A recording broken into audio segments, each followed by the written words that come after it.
Fluconazole tablet বা 1 can কিংবা বাজারে ফ্লুকোনাজল ট্যাবলেট বিভিন্ন নামে বিভিন্ন পাওয়ারের পাওয়া যায়, যেমন 50 mg, 150 mg, 200 mg, 400 mg। Fluconazole tablet আমরা কী কী ক্ষেত্রে ব্যবহার করতে পারি? জিভায় ঘা হলে ফ্লুকোনাজল ট্যাবলেট ব্যবহার করা যেতে পারে।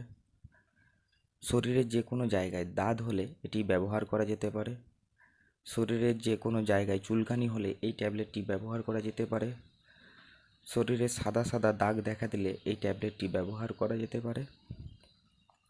কারা এই ট্যাবলেটটি ব্যবহার করতে পারবেন না? যাদের কিডনির সমস্যা রয়েছে, যাদের লিভারের সমস্যা রয়েছে, যাদের অ্যালার্জির সমস্যা রয়েছে, আর যারা গর্ভবতী মহিলা, তারা এই ফ্লুকোনাজল ট্যাবলেটটি ব্যবহার করতে পারবেন না। এই ধরনের কোনো সমস্যা থাকলে ডাক্তারবাবুর পরামর্শ নিয়ে ব্যবহার করতে পারেন। পার্শ্ব প্রতিক্রিয়া। ফ্লুকোনাজল ট্যাবলেটের কিছু পার্শ্ব প্রতিক্রিয়া রয়েছে, যেমন বমি হওয়া, পেটে ব্যথা, মাথা ঘোরা, মাথা যন্ত্রণা, মূত্রের রং লাল হয়ে যাওয়া। এই ধরনের লক্ষণগুলি দেখা দিলে অবশ্যই ডাক্তারবাবুর পরামর্শ নিয়ে ট্যাবলেটটি ব্যবহার করবেন।